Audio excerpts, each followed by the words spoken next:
Bien, bonjour. Ok, dans cette vidéo, nous allons parler du dosage des mortiers et des bétons dans le bâtiment. Nous prendrons des maisons d'habitation. Ok, lorsque vous optez pour une construction qui sera faite en béton armé ou en maçonnerie, les différents matériaux sont liés à l'aide du ciment. Le ciment, c'est l'élément qui assure la liaison entre les différents matériaux, ok? Pour réaliser le béton ou pour réaliser des mortiers de maçonnerie. Ok, voilà. Dans cette vidéo, je vais donner les différents dosages qu'il faudrait utiliser dans la construction d'un bâtiment, d'une maison d'habitation principalement. Bien, voyons un peu les étapes de la construction. En gros, nous avons deux grandes étapes.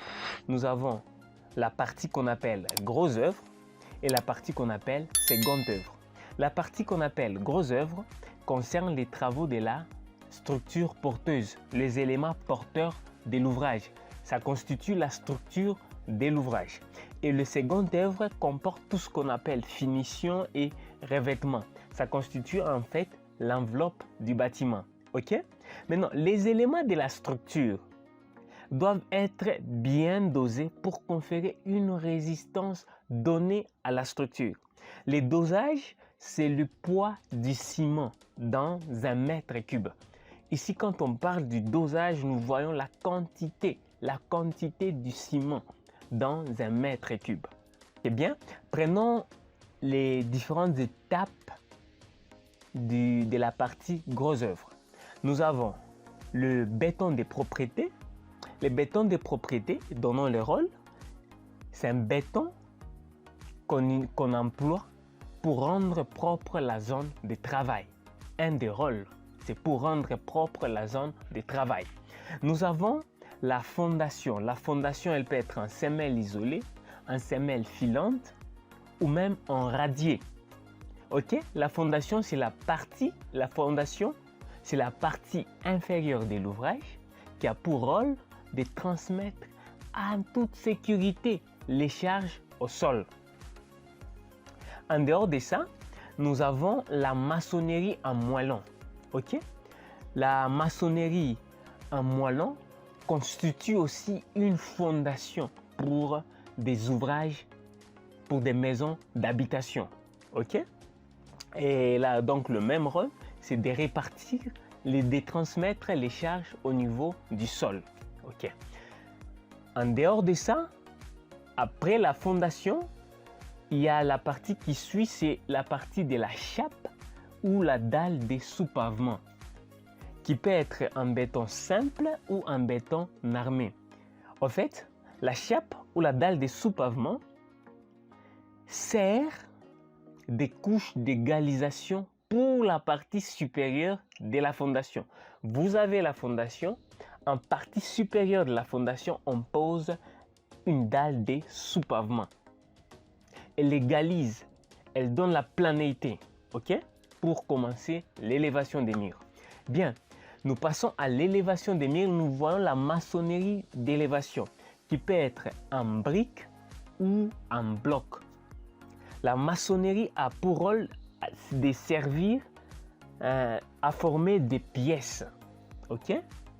Il y a les autres rôles, je n'ai donné qu'un seul rôle pour toutes les phases dont je cite ici. Il y a aussi, nous voyons les poteaux et les poutres. Poteaux, poutres, on peut même insérer des linteaux. Dans cette phase, ce sont des éléments de la superstructure qui ont pour rôle de reprendre des charges. Ces charges peuvent provenir des poutres elles-mêmes, des charges peuvent provenir des dalles, ces charges peuvent provenir des charpentes et transmettre toutes ces charges au niveau du sol. L'ensemble là de la superstructure formée des poutres, poteaux, dalles, ok, ce sont des éléments qui reprennent les charges, les transmettent au niveau des poteaux et les poteaux les transmettent au sol à travers la fondation.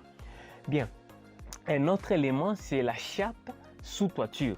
Cette chape a pour rôle d'égaliser la maçonnerie en partie supérieure. Bien, ok, nous avons donné les phases du gros œuvre et les rôles de chacune de ces phases.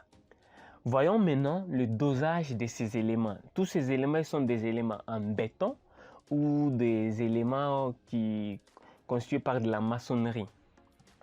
Bien, lorsqu'on a affaire à un béton de propreté, je vais écrire les dosages. Lorsqu'on a affaire à un béton de propreté, le béton de propreté, il est dosé entre 150 à 150 ou à 200 kg par mètre cube, 200 kg par mètre cube. Ça, c'est le dosage d'un béton de propreté. Bien, lorsqu'on a affaire à une fondation en semelle isolée, semelle filante, ou alors un radien, ça, c'est du béton armé. Un béton armé dosé minimum à 350 kg par mètre cube. Ok? Et lorsqu'on a affaire à une fondation en moellon, les dosages varient. Ok? Mais prenez au moins un dosage de 300 kg par mètre cube.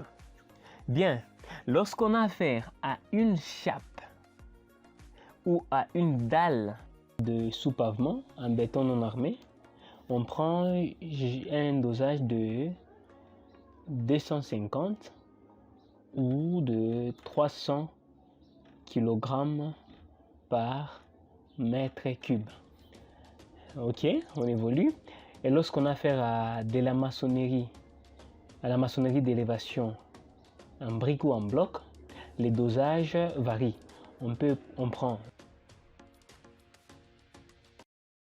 Là, ce sont les différents dosages que vous devez utiliser pour le mortier et le béton. Bien, le dosage, par exemple pour le béton, j'ai écrit 350, mais peut se faire que vous utilisez un dosage de 400. N'oubliez pas que l'ingénieur poursuit deux choses. La sécurité, donc la résistance des éléments, et l'économie. Vous ne devez pas être cher, ok? Et vous ne devez pas aussi préjudicier la résistance des éléments. Voilà, les dosages que je viens de vous donner, ce sont des dosages qui sont dans des plages normales, dans des marges normales, ok? Prenez ces dosages et utilisez pour la construction de vos bâtiments. Bien, une petite explication. Je prends le béton de propreté. J'ai dit que le béton de propreté pourrait être dosé entre 150 et 200 kg par mètre cube. Qu'est-ce que cela signifie? Un dosage de 150 kg, ça signifie nous prenons 150, on divise par 50, on trouve combien? On trouve 3 sacs de ciment. Donc, c'est lui qui vous dit que le béton doit être dosé à 150, ça signifie utiliser au moins 3 sacs de ciment par mètre cube. Dans un mètre cube de béton, on va utiliser 3 sacs de ciment. C'est ce que ça signifie. Ainsi de suite, si vous avez un dosage de 350 par là, vous allez comprendre qu'il faudrait utiliser 7 sacs de ciment dans un mètre cube. Voilà, merci beaucoup. Nous sommes arrivés à la fin de cette vidéo. Je ferai un petit ouvrage là où je vais noter les différents dosages de tous les éléments et comment les employer sur terrain. Là, quand je dis un béton, le béton de propriété, vous dosez à 150, mais il peut se faire que vous avez besoin de... Et avec les maçons, le langage doit être, quand vous dites à un maçon un dosage de 150, il ne comprend pas. Il faut lui dire le nombre de sables, le nombre de brouettes de sable qu'il doit utiliser et le nombre de brouettes de gravier qu'il doit utiliser pour former un tel dosage, pour arriver à un tel dosage. Voilà, je pourrais reprendre cela dans un petit ouvrage où je vais noter les dosages des éléments de grosse œuvre, seconde œuvre et la succession des phases. Ok, la succession des phases pour réaliser un bâtiment complètement. Ok, on commence par l'implantation jusqu'à la remise, ok, des clés, ok, pour un bâtiment. Merci beaucoup, à très bientôt.